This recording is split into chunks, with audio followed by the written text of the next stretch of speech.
Halo Shalom, apa kabar? Waduh, lama nih nggak ketemu gitu ya. Padahal baru 2 bulan tapi kok rasanya lama banget nggak ketemu sama kalian gitu, anak-anak di sana. Gimana kabar kalian? Semoga sih kalian sehat-sehat lah ya di sana, dalam kondisi baik. Papa mama juga baik, keluarga semua sehat gitu ya. Iya. Bapak secara pribadi kangen gitu, kangen banget sama kalian. Nah, kalau kalian kangen nggak sama Bapak? Gitu. Enggak? Waduh. Waduh, nggak kangen ya. Oke lah. Oke kalau nggak kangen. Iya. Kalian kangen sama sekolah? Kangen sama Bapak Ibu guru? Kangen sama teman-teman? Kangen sama belajar? Nah, itu pasti tuh. Kalian pasti kangen banget belajar kan? Oke, iya, Bapak sih kangen gitu ya beberapa jalan 2 bulan ini, ya nggak belajar, nggak ketemu sama kalian gitu, rasanya hampa gitu, rasanya sepi gitu. Cuman ya semoga kalian juga kangen, tapi Bapak sih yakin kalian pasti kangen ya, paling nggak kangen suasana sekolah, kangen sama teman-teman gitu, karena ini beberapa yang disuarakan sama anak-anak gitu, ke guru, ke Bapak juga secara pribadi gitu ya. Iya. Nah, satu lagi nih, gimana nih tampilan Bapak nih? Seger nggak? Oh, apa aneh? Oke ya. Nah, kalau kalian tanya, Pak kenapa dibotakin Pak? Gitu. Ya sederhananya sih ya gara-gara corona gitu ya, gara-gara corona. Enggak lah, enggak gara-gara corona. Pengen suasana baru aja sih, biar simple. Terus kalau bangun pagi olahraga, malas mandi gitu ya, ya nggak perlu rusuh sama rambut lah gitu, nggak perlu beres-beresin rambut gitu kalau bangun tidur. Sama yang paling penting adalah hemat sampo gitu ya. Nah itu tuh kenapa Bapak dibotakin. Oke, sekarang kita masuk ke ibadah hari ini. Kita masuk ke chapel hari ini. Sebelumnya mari kita sama-sama berdoa sebelum Bapak nyampaikan beberapa hal. Mari kita berdoa terlebih dahulu. Tuhan, kami bersyukur untuk penyertaan Tuhan dalam hidup kami. Sampai hari ini kami percaya bahwa kami boleh ada sampai saat ini dengan segala kondisi kami karena anugerah Tuhan, karena pimpinan Tuhan, karena penyertaan Tuhan. Terima kasih Bapak, terima kasih buat semua itu. Dan kiranya Tuhan juga boleh terus tolong kami menjalani hari-hari kami dengan kekuatan yang melimpah-limpah daripada Tuhan. Bapak, sebentar kami akan mendengarkan, membahas sebagian firman Tuhan. Kiranya Tuhan yang boleh tolong. Hamba-Mu yang akan membagikan, kiranya Tuhan yang boleh mampukan juga untuk boleh membagikan apa yang Tuhan ingin sampaikan kepada hamba-Mu secara pribadi ataupun juga secara untuk komunitas SMA Atalia. Terima kasih Tuhan, dalam Kristus kami berdoa. Amin. Iya, belakangan ada satu statement gitu ya, ada satu hal, satu kondisi yang selalu banyak dibahas sama banyak orang gitu ya.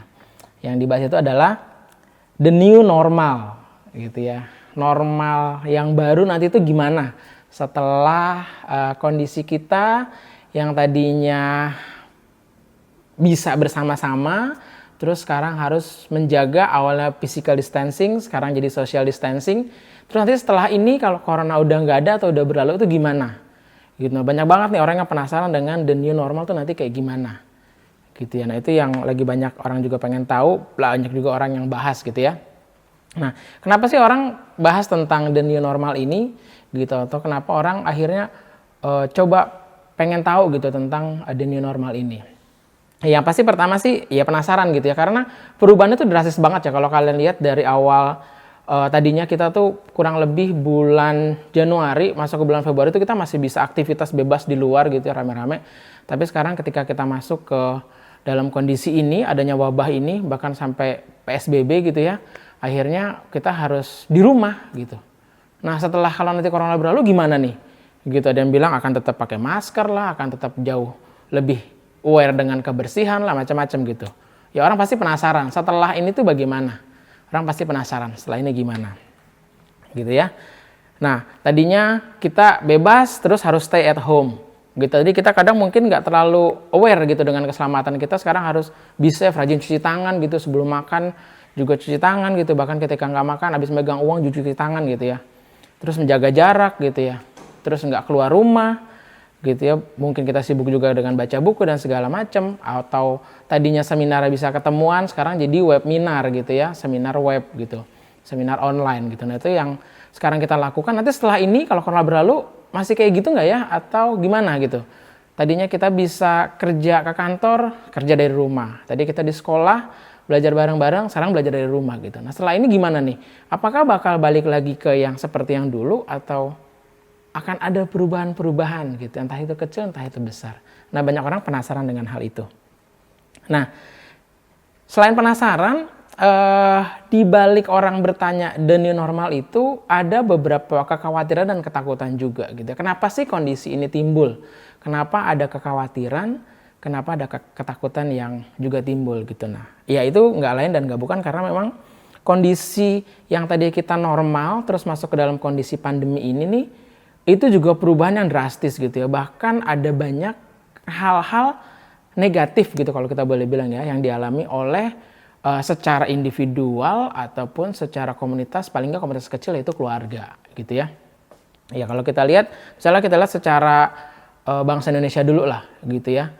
Tadinya kondisi ekonomi baik-baik saja gitu, terus karena kondisi pandemi ini ya sektor pariwisata terganggu gitu ya. Tadinya ada banyak pariwisata bisa menghasilkan devisa pemasukan buat negara, sekarang banyak berkurang gitu karena ada lockdown lah istilahnya gitu, pembatasan sosial berskala besar gitu ya. Orang nggak bisa lagi pergi ke daerah-daerah wisata gitu, atau turis dari luar juga nggak bisa lagi datang ke Indonesia itu. Lalu ke ekonomi gitu, ini tercatat kalau Bapak lihat di Tempo gitu ya, APBN 2020 itu defisit 853 triliun gitu ya.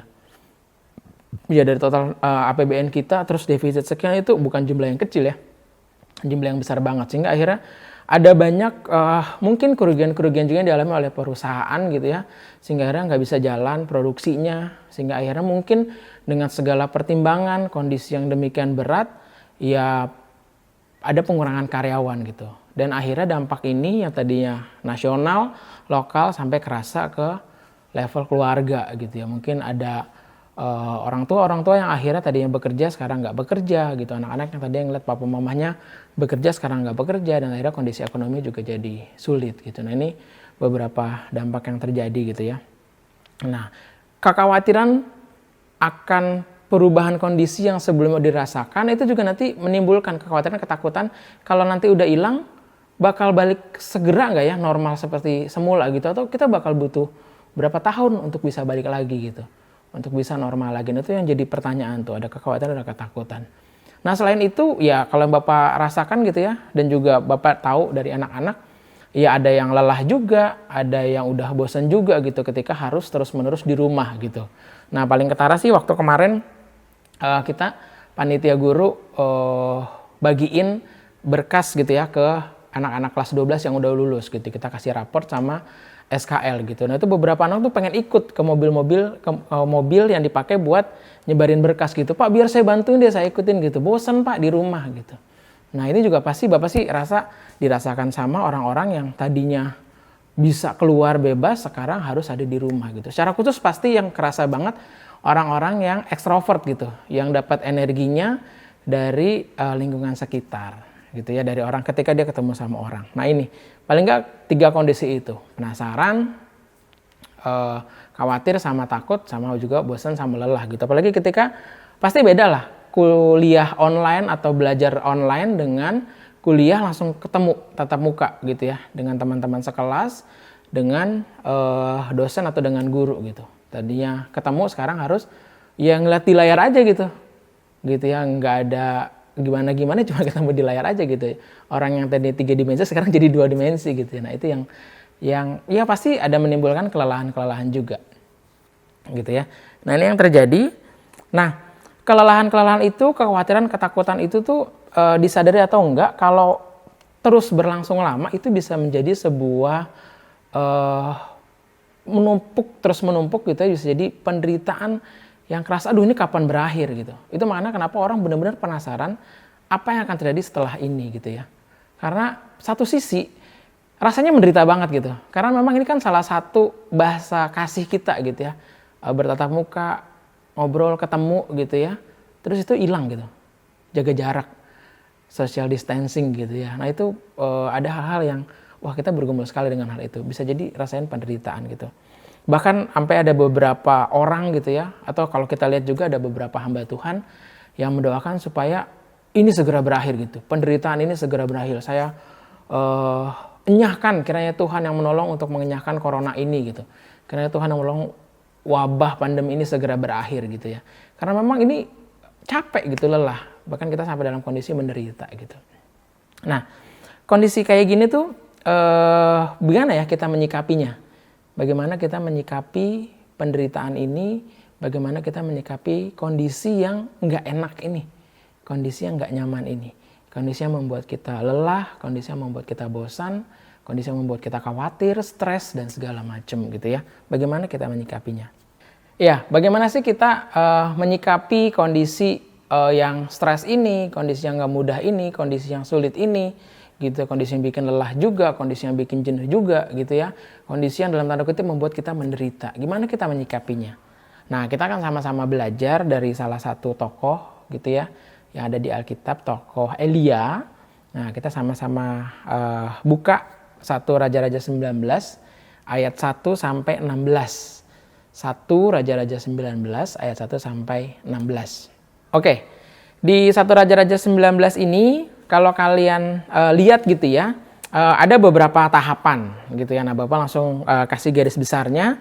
Yang pertama adalah di kisah Raja-Raja 1, di kisah 1 Raja-Raja 19 itu, Elia tuh habis melakukan sebuah mukjizat besar gitu ya. Jadi dia menantang gitu ya para penyembah Baal itu untuk akhirnya sama-sama mengorbankan sebuah kurban gitu ya. Mereka suruh berdoa dan mereka gagal lah istilahnya gitu. Tapi Elia bahkan sebelum disuruh mempersembahkan korban, dia siram dulu tuh korbannya gitu ya.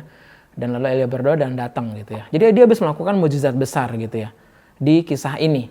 Nah, ketika dia habis melakukan mukjizat besar itu, Elia pikir, wah berhasil nih. Berarti harusnya bangsa Israel melihat bahwa ketika Tuhan menjawab doa Elia, Tuhan tuh jauh lebih berkuasa daripada Baal. Harusnya mereka kembali segera bertobat, kembali kepada Tuhan. Jangan sampai mereka mengalami penghukuman daripada Tuhan. Tapi apa yang terjadi gitu ya? Raja Ahab sama istrinya gitu ya, Izebel gitu ya, atau kita sebut aja Isabel gitu ya. Ini malah nggak takut gitu ya, bahkan mengeluarkan maklumat ingin membunuh Elia gitu. Wah, gitu ya, habis melakukan mukjizat besar, dia pikir bangsa Israel bakal bertobat, raja juga bakal bertobat gitu ya. Tapi malah dia diancam untuk dibunuh gitu. Wah, akhirnya dia lari lah sampai keluar Israel, daerah kekuasaan Israel. Tapi ternyata kita sampai di sana juga, itu adalah daerah yang dimana rajanya itu punya kerjasama juga gitu sama Israel. Sehingga dia lari lebih jauh gitu ya. Nah, Elia takut melarikan diri. Dan dalam kondisi melarikan diri itu, ada beberapa komentar yang bilang tuh dia sampai kondisi depresi gitu ya. Depresi gitu, dia takut dibunuh, dia takut mati gitu ya. Sampai kondisi depresi gitu ya. Dia lelah, harus melarikan diri sedemikian jauh. Dia menderita juga dengan kondisi di padang gurun yang panas sedemikian rupa gitu ya. Dan paling besar adalah sebenarnya yang dia rasain, dia merasa gagal. Dia merasa gagal gitu karena yang dia pikir ini akan membuat bangsa Israel bertobat, tapi ternyata enggak gitu. Dia merasa gagal dengan pelayanan dia gitu ya. Sehingga akhirnya dia sampai pada kondisi depresi. Nah, kenapa sih Elia bisa ngalamin kayak gini?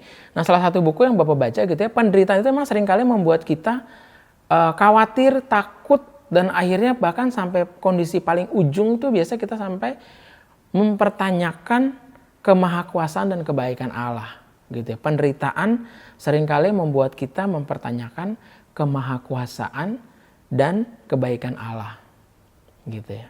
Nah, kondisi yang sedang kita alami ini, kita sampai pada kondisi itu nggak gitu. Kita sampai bertanya, Tuhan jahat banget sih kok akhirnya gara-gara kondisi ini papa kehilangan pekerjaan gitu. Tuhan gara-gara kondisi ini mama kehilangan pekerjaan, papa mama kehilangan pekerjaan, bahkan sampai keluarga saya juga akhirnya hancur Tuhan. Gitu. Atau malah ada yang sampai mengalami gara-gara mama kehilangan pekerjaan, papa juga nggak tahu ada di mana. Terus saya ketika harus aktivitas di rumah mengecewakan mama stres, akhirnya saya mengalami hal-hal yang nggak enak juga gitu. Gitu nah. Sehingga akhirnya kita, Tuhan baik nggak sih gitu? Kalau Tuhan baik kenapa ada kondisi kayak gini gitu? Kalau Tuhan baik kenapa bisa jadi seperti ini gitu? kita akhirnya quote in quote gitu ya, meragukan kemahakuasaan dan kebaikan Tuhan gitu. Nah, Bapak nggak tahu seberapa banyak di antara kalian yang sampai pada kondisi ini, dan ini juga yang dialami sama Elia gitu ya. Dia pikir dia udah melakukan yang terbaik buat Tuhan, tapi ternyata malah diancam untuk dibunuh sama raja gitu. Penguasa Israel saat itu, bahkan daerah-daerah sekitar juga takluk sama Israel, yang mengejar dia gitu. Dia takut gitu, dia merasa gagal. Nah, apakah penderitaan itu juga sedang kita alami terkait pandemi COVID-19 ini gitu. Kita sedang mengalami kondisi itu. Pasti nggak mudah gitu ya.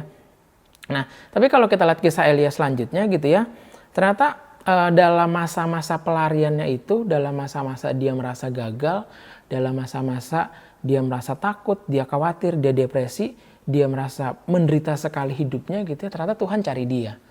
Gitu. Tuhan punya inisiatif untuk mencari Elia gitu ya. Bahkan dalam beberapa momen gitu, kalau kita lihat di bagian itu tuh Tuhan pelihara Elia gitu ya, lewat beberapa pertolongan orang yang ada dalam proses pelarian Elia itu. Tuhan perintahkan nggak Elia keluar dari Israel? Enggak gitu ya. Tapi Elia karena ketakutannya akhirnya Elia pergi gitu. Padahal Tuhan nggak perintahkan Elia untuk keluar dari Israel gitu.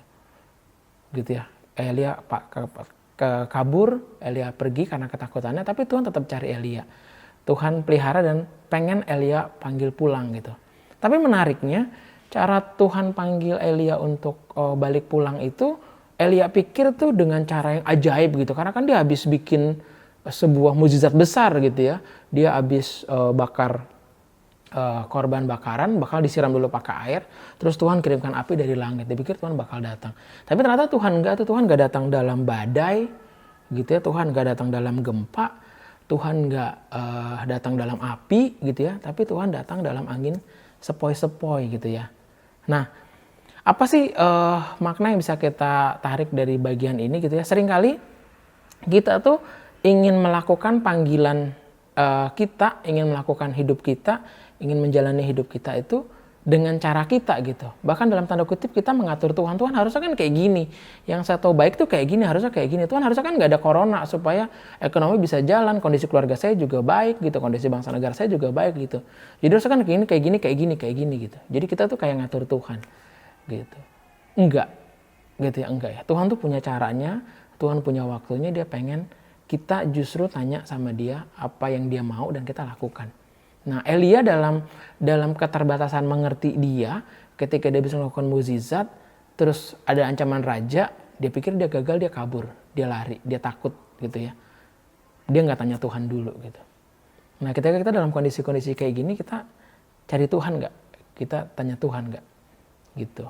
Nah, satu hal yang Bapak bersyukur dari cerita ini adalah even gitu ya, even kita nggak cari Tuhan, even kita bahkan dalam tanda kutip lupa sama Tuhan gitu ya, percaya Tuhan akan mencari anak-anaknya untuk mengajak mereka kembali pulang, menikmati kasih karunia, menikmati kebaikan Tuhan, menikmati kemahakuasaan Tuhan.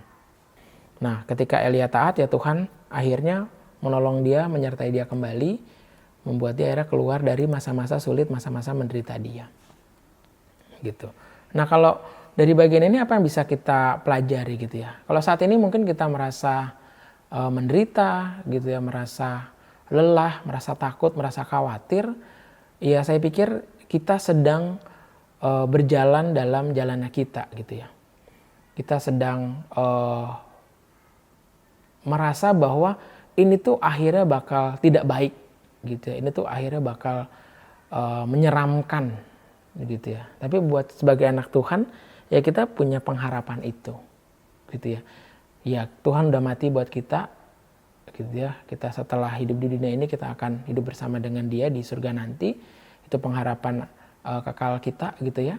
Nah, sekarang ketika kita menjalani hari-hari kita sekarang juga ya ada Tuhan Maha Kuasa, Tuhan yang jauh lebih berkuasa daripada corona gitu, Tuhan yang jauh lebih berkuasa daripada krisis ekonomi, Tuhan yang jauh lebih berkuasa daripada hal-hal yang kita rasakan sekarang yang begitu mengkhawatirkan kita, membuat kita menderita. Tuhan jauh lebih berkuasa gitu. Yuk, kita mari sama-sama balik lagi sama Tuhan, balik lagi cari sama Tuhan gitu ya. Jangan sampai malah kita justru seru dengan diri kita sendiri, seru dengan kondisi yang tidak mudah ini, kita malah makin down, makin jatuh, makin dalam. Ya semoga sih nggak sampai depresi lah ya.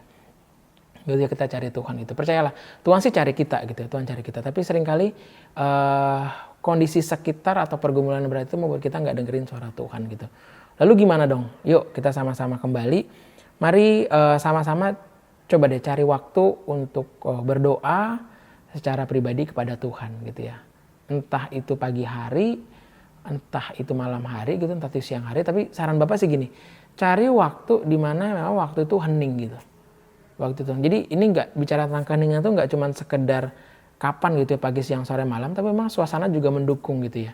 Nah dalam keheningan itu berdoa sama Tuhan. Berdoa. Nah kalau kita cari Tuhan, Bapak sih yakin banget Tuhan akan menampakkan dirinya kepada kita. Dan mari kita sampaikan segala kekhawatiran kita, segala hal yang membuat kita nggak nyaman, membuat kita akhirnya takut gitu, membuat kita merasa ada dalam penderitaan sedemikian rupa. Yuk kita berdoa sama Tuhan, terus tanya sama Tuhan apa sih yang Tuhan mau untuk saya kerjakan supaya akhirnya saya tetap bisa dalam kondisi yang tidak mudah ini, hidup saya tetap berkenan sama Tuhan. Itu yang pertama. Lalu yang kedua, ketika kita berdoa juga kita mungkin ketika sulit gitu ya untuk memulai, kita bisa mulai dengan bersyukur. Gitu ya, bersyukur papa mama masih ada, masih sehat gitu ya. Bersyukur saya masih sehat gitu ya. Bersyukur adik masih sehat, Koko Cece masih sehat gitu ya. Keluarga besar masih sehat gitu. Bersyukur masih bisa makan hari ini. Bersyukur masih bisa hidup hari ini gitu ya. Bersyukur. Itu berkat Tuhan gitu ya. Itu berkat Tuhan. Banyak banget pasti. Membuat kita akhirnya kekhawatiran itu hilang demi sedikit gitu ya. Bersyukur gitu. Saya Bapak yakin ya Tuhan pasti punya rencana untuk kondisi kita saat ini gitu ya. Nah yang terakhir adalah setelah kita berdoa dan bersyukur, nah biasa kacamata kita tuh udah berubah tuh. Udah beda gitu ya. Wah Tuhan ada, Tuhan Maha Kuasa, Tuhan baik gitu ya. Karena tetap ada kok berkat Tuhan dalam kondisi sulit ini gitu. Nah mari kita lakukan lagi semua pekerjaan baik yang selama ini kita kerjakan sesuai dengan pimpinan Tuhan gitu. Sesuai dengan sukacita daripada Tuhan, sesuai dengan damai sejahtera yang Tuhan berikan waktu kita berdoa dan bersyukur tadi gitu ya.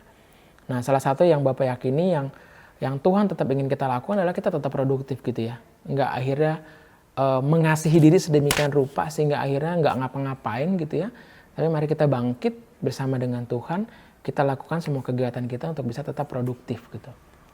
Nah, gimana caranya supaya bisa tetap produktif? Ini ada Bapak kasih beberapa kiat gitu ya. Yang pertama itu Bapak tahu nih banyak yang udah mulai bangun siang gitu ya, bangun jam 9, jam 10, bahkan ada yang bangun jam 1 gitu ya. Nah, bangun pagi gitu ya, bangun pagi. Udara pagi, kesejukan pagi itu nggak ada yang ngalahin gitu ya. Nah nikmatin itu gitu. Bahkan ketika bangun pagi olahraga gitu ya. Nah untuk bisa bangun pagi mau nggak mau emang kalian harus atur tidur kalian ya, jangan larut malam gitu. Jangan tidurnya jam 3 ya, nggak mungkin kalian bisa bangun jam 7 atau bangun jam setengah 7 gitu, nggak mungkin gitu. Bisa tidur paling malam jam 12 gitu. Tidur jam 12 jadi kalian bisa bangun pagi, bisa olahraga. Nah olahraga pagi di tengah kesejukan pagi itu pasti amat sangat menolong badan kita juga sehat, punya energi positif gitu ya, untuk melakukan kegiatan hari. Tapi kalau udah bangun siang ya udah. Gitu dulu kalau kata orang tua Bapak tuh rezekinya udah dipatok ayam gitu ya, udah nggak bisa ngapa-ngapain gitu, kayak udah bangun siang tuh hari segera berlalu gitu ya. Yuk bangun pagi. Terus kalau buat kalian yang masih belajar, ya ikutin KBM dan kerjakan tagihan yang ada gitu. Mulai dari feedback question kah gitu, assignment yang diberikan gitu, penilaian keterampilan yang dikasih dan macam-macam gitu ya. Kerjakan ya sesuai dengan durasi waktunya itu, misalnya dari jam berapa? 7.30 gitu ya, sampai 15.30. Jadi kalian tuh nggak numpuk di akhir. Akhirnya membuat kalian tidur malam nggak bisa bangun pagi gitu. Jadi kerjakan sesuai dengan durasi waktunya. Karena ya itu pasti dibikin sesuai dengan waktunya. Kalaupun enggak ya kalian masih ada punya waktu, paling malam jam 7 lah kalian bisa kerjakan hal itu sehingga kalian nggak perlu tidur malam gitu ya. Nah di tengah-tengah itu pun juga kalian ya sempatkan diri gitu, atau memang mau nggak mau kalian harus paksa diri kalian untuk bantu papa mama gitu.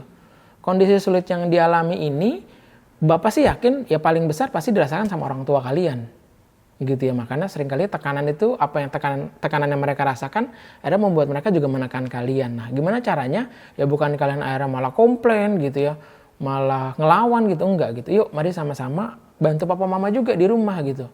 entah bantu pekerjaan rumah kah, atau misalnya tugas tanggung jawab kalian ya tetap kalian kerjain gitu.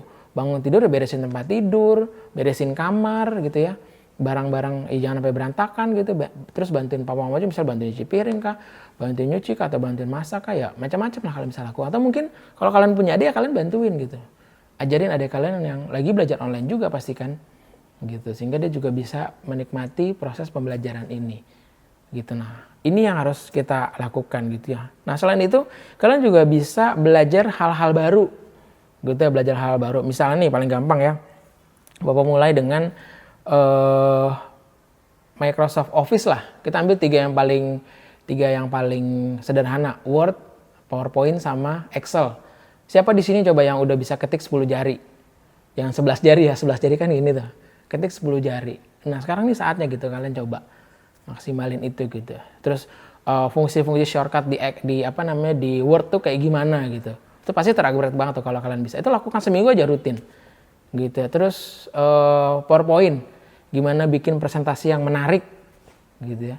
Bikin presentasi yang menarik. Gitu. Terus Excel, Excel lebih seru lagi tuh, banyak fungsi-fungsi yang luar biasa dari Excel yang bisa kita explore sedemikian rupa. Nah 3 ini aja tuh kalau kita bisa matengin gitu, bisa kita nikmatin gitu ya, bisa maksimal gitu ya. Nah itu Office gitu. Terus kalau misalnya emang kalian ada yang suka sama komputer, coba dia belajar misalnya perdalam lagi, misalnya kalian baru sedikit nih tahapnya tentang coding gitu ya, tentang bahasa pemrograman gitu, kalian pelajari lagi, dalamin lagi, coba-coba lagi. Jadi lewatin ini tuh kalian punya skill baru, skill yang lebih baik gitu ya. Itu, atau misalnya kalian yang suka dengan software editing gitu, entah editing video kah, entah editing foto kah gitu, kalian matangin lagi, pelajari lagi, bahkan mungkin beberapa program gitu. Jadi kalian skillnya tuh bisa banyak gitu. Terus bisa juga kalian belajar masak. Nah, ya lagi-lagi masak tuh bukan tugas cewek gitu ya, tapi kewajiban. Enggak ya. Jadi itu bukan tugas cewek, karena data membuktikan bahwa chef itu banyakkan cowok gitu ya. Jadi yuk kita cowok-cowok juga bisa belajar masak gitu ya. Atau mungkin kalian juga bisa belajar tentang Google Sheet gitu, yang ada banyak gitu, mulai dari Doc, Slide, Google Spreadsheet gitu ya, dan macam-macam. Nah Bapak lagi belajar tuh sekarang tentang AutoCAD gitu ya. Nah kalian bisa cari juga tuh. Itu keren banget sih, itu dia bisa melingkan mulai dari Google Form ke spreadsheet, terus nanti bisa masuk ke email, bahkan kita bisa cetak sertifikat online gitu. Cuman bikin formnya, bikin jalurnya, nanti itu jadi gitu ya. Jadi kalau kita jadi panitia itu amat sangat ngebantu banget sih gitu ya. Nah AutoCAD tuh kalian bisa searching juga gitu ya, dan lain-lain lah banyak gitu. Nah mungkin juga kalian bisa baca buku gitu ya. Nah Bapak kemarin ada 2 orang nih yang ngubungin Bapak gitu. Yang satu dia bilang, aduh Pak jenuh banget nih, udah mati gaya di rumah, boleh nggak sih ke perpus pinjam buku gitu. Nah masalahnya dia udah nggak bisa minjem buku lah istilahnya kayak gitu ya. Terus Bapak bilang ya udah coba tanya aja, nggak boleh ternyata mau perpus gitu ya. Bapak bilang ya udah deh, coba kamu pinjam, darahnya boleh gitu ya. Kalian cari buku lah. Bapak percaya pasti misalnya papa mama punya buku, kalian bisa baca buku juga gitu ya. Nah terus ada satu lagi siswa gitu ya yang juga kontak Bapak gitu. Ini benar-benar Bapak terharu sih dengan siswa ini gitu. Bapak tahu dia siswa yang nggak bisa diem, siswa yang aktif banget lah gitu ya. Bola bekel kalah lah sama dia gitu ya. Aktif banget, tapi dia bilang, Pak saya lagi baca buku ini. Terharu juga Bapak gitu ya. Bangga juga gitu ngeliat dia bisa baca buku gitu. Bapak tanya, ya udah kamu baca, nanti kalau udah selesai ceritain ke Bapak gitu ya. Waduh kalau itu nggak janji Pak, ya udah yang penting kamu baca lah gitu. Nah baca buku gitu itu amat sangat menambah wawasan kita. Nah salah satu buku yang Bapak pernah baca dan Bapak lagi coba baca ulang, dan ini keren banget gitu ya. Ini buku, kalian bisa lihat, ini buku Radical Discipleship gitu ya. Pengarangnya itu Bapak John Stott gitu ya, udah meninggal. Kalau Bapak yang Bapak tahu sih ini buku terakhir dia gitu ya, sebelum meninggal gitu. Ini keren banget bukunya, Radical Disciple gitu ya, murid yang radikal. Ini bagus banget buku. Bapak rekomendasi banget kalian baca buku ini gitu. Ada banyak buku lah. Atau kalian bisa searching juga misalnya seminar-seminar online gitu, webinar yang ada gitu, untuk bisa mengupgrade kapasitas diri kalian gitu. Atau kalian juga bisa buka beberapa website yang menawarkan tentang tour ke daerah mereka gitu secara online, secara virtual gitu. Misalnya kemana itu kalian bisa searching juga. Jadi kalian menambah wawasan kalian. Jadi itu berdoa, bersyukur, dan tetap lakukan kegiatan kita dengan baik, dengan produktif. Bapak percaya itu bisa mengurangi tingkat stres kita yang tadi kita merasa menderita. Kita bisa melihat bahwa ternyata Tuhan ada, Tuhan hadir, dan kita akhirnya tetap bisa melakukan hal ini, dan kita tetap bisa berpikiran positif gitu ya. Itu sehingga akhirnya kita tidak lagi merasa menderita dengan segala keterbatasan ini, dengan harus ada di rumah, tapi kita tetap bisa menikmati Tuhan dan memuliakan Tuhan dengan segala peran yang harus kita lakukan, baik peran kita sebagai siswa, peran kita sebagai anggota keluarga, sebagai seorang anak, sebagai seorang kakak, sebagai seorang adik gitu ya, atau sebagai seorang bagian dalam keluarga ataupun bagian dalam masyarakat gitu ya. Kita bisa menikmati Tuhan dan memuliakan Tuhan walaupun kita ada di rumah gitu. Nah itu yang Bapak mau sampaikan, berharap ketika akhirnya kita bisa berdoa, bersyukur, melakukan lagi kegiatan kita dengan tetap produktif, menikmati Tuhan dan memuliakan Tuhan. Tuhan bisa tolong kita, memampukan kita untuk melewati momen-momen yang gak mudah ini, momen-momen yang berat ini yang dialami gak cuma kita, tapi juga oleh semua orang gitu ya. Selamat mengalahkan penderitaan ini, selamat berjuang melewati masa-masa yang gak mudah ini dengan tetap berdoa, bersyukur sama Tuhan, dan tetap produktif gitu ya. Jaga kesehatan, selalu jaga semangat positif itu, kiranya Tuhan memberkati kita semua. Mari kita berdoa. Tuhan, kami bersyukur buat hari ini, kiranya Tuhan yang boleh tolong kami untuk akhirnya bisa terus melihat Tuhan, berharap kepada Tuhan, dan akhirnya tetap melanjutkan hidup kami dengan kasih, dengan kekuatan daripada Tuhan, dengan penuh percaya diri yang berasal daripada Engkau ya Tuhan, sehingga kami boleh melihat ini semua sebagai rencana Tuhan yang indah dalam hidup kami, bukan sebagai sesuatu yang tidak baik, karena kami meyakini ya Tuhan bahwa rancangan Tuhan adalah rancangan damai sejahtera, bukan rancangan kecelakaan yang mendatangkan kebaikan buat kami semua ya Tuhan. Kami sungguh menyerahkan diri kami, dan juga kalau mungkin ada beberapa keluarga, anak-anak, papa mama yang sedang bergumul dalam kondisi mereka, Tuhan yang tunjukkan, nyatakan kehendak Engkau ya Tuhan, sehingga mereka juga boleh menangkap dengan jelas, dan mereka boleh kembali menikmati hidup yang berkelimpahan, hidup yang disertai oleh Tuhan. Terima kasih Bapa, terima kasih Tuhan, dalam Kristus kami berdoa. Amin. Oke, itu aja dari Bapak. Selamat menikmati School from Home, menikmati tetap di rumah saja. God bless.